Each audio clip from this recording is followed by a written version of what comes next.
2024 সালের 5 আগস্ট শেখ হাসিনা চলে যেতে বাধ্য হয়েছিলেন ভারতে মোদির আশ্রয়ে।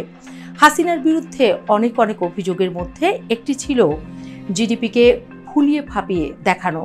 একটি দেশের অর্থনীতির সামগ্রিক আকার, স্বাস্থ্য এবং কর্মক্ষমতার একটি প্রধান সূচক জিডিপি। এবার সেই একই অভিযোগ উঠেছে স্বয়ং মোদির বিরুদ্ধে।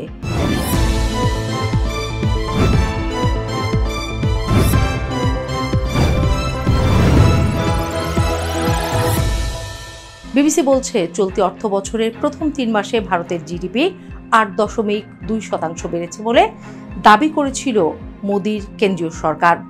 অঙ্কটা গত বছরের তুলনায় বেশি।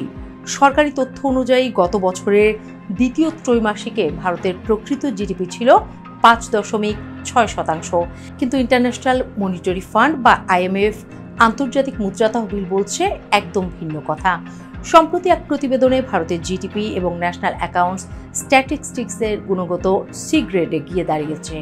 আর এতেই সব জারিজুরি ফাঁস হয়ে গেল মোদির বলেই মনে করছেন বিশ্লেষকরা। সরকারি তথ্য অনুযায়ী ভারতের জিডিপির পরিসংখ্যান যখন প্রবৃদ্ধির দিকে ইঙ্গিত করছে, তখন IMF কেন সি গ্রেড দিয়েছে এমন প্রশ্ন অবশ্য খারিজ করে দিয়েছেন মোদি।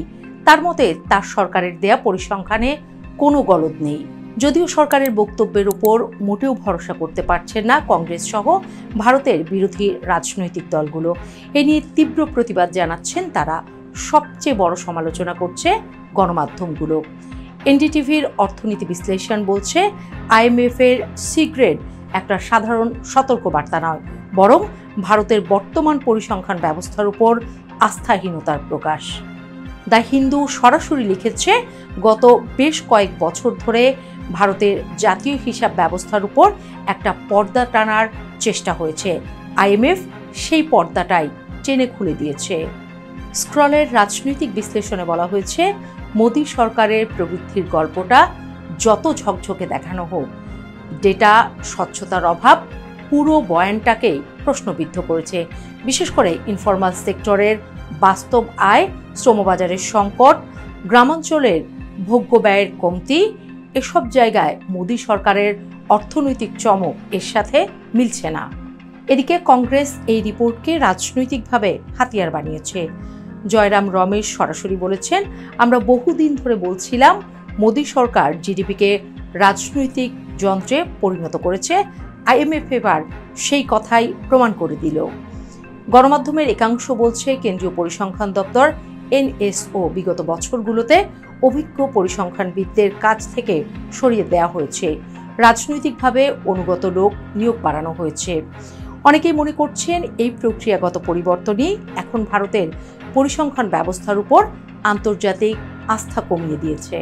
শেখ হাসিনা সরকারের বিরুদ্ধে 2019 সালে ব্রিটিশ সাপ্তাহিক দ্য ইকোনমিস্ট একটি বহুল আলোচিত প্রতিবেদনে লিখেছিল, বাংলাদেশ জিডিপি গ্রোথ পাজল।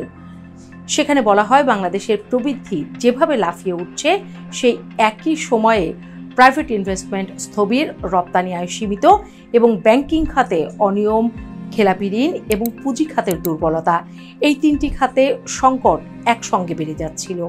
পত্রিকাটি মন্তব্য করেছিল, যখন বাস্তব অর্থনীতি হাঁটছে, তখন জিডিপির সংখ্যাগুলো দৌড়াচ্ছে। এটা ব্যাখ্যা করা কঠিন। সেই সময় আন্তর্জাতিক সংবাদ সংস্থা রয়টার্স এবং AFP জানিয়েছিল, বিরোধী দলগুলো অভিযোগ করছে অর্থনৈতিক পরিসংখ্যানকে রাজনৈতিকভাবে রঙিন করা হচ্ছে। সরকার তার সাফল্যের বয়ানকে শক্তিশালী রাখতে সংখ্যাকে অতিরিক্তভাবে আশাবাদী দেখায়। জার্মান আন্তর্জাতিক সম্প্রচার মাধ্যম DW এবং আল জাজিরাও কয়েক দফায় দক্ষিণ এশিয়ার পরিসংখ্যানের বিশ্বাসযোগ্যতা নিয়ে রিপোর্ট করে বলেছিল, বাংলাদেশ সহ এই অঞ্চলের দেশগুলো জিডিপি সংক্রান্ত ডেটা নিয়ে ক্রেডিবিলিটি ডিবেট চলছে। বিশেষত DW এর একটি প্রতিবেদনে বলা হয়েছিল, বাংলাদেশ রোজি জিডিপি ভার্সেস গ্রাউন্ড রিটেলস, যেখানে বাস্তব জীবনের আয় কম, কর্মসংস্থান, দামের চাপ এবং ক্রয় ক্ষমতার সংকট, এসবই সরকারি প্রবৃদ্ধির গল্পের সঙ্গে পুরোপুরি মেলে না। অর্থাৎ অর্থনৈতিক ডেটা, স্বচ্ছতা, পরিসংখ্যান ব্যবস্থার স্বাধীনতা এবং জিডিপির রাজনীতিকীকরণের বিষয়ে ভারত বর্তমানে যে সমালোচনার মুখে পড়েছে, হাসিনার আমলে বাংলাদেশও একই ধরনের সমালোচনার মুখে পড়েছিল বললে ভুল হবার সুযোগ নেই। তাহলে কি হাসিনার ভূত এবার ভর করেছে মোদির ঘাড়ে? এভাবেই কি একটু একটু করে হাসিনার মতো করুণ পরিণতি ঘটতে যাচ্ছে মোদির ভাগ্যে? দেখা যাক, সময়ই তা বলে দেবে।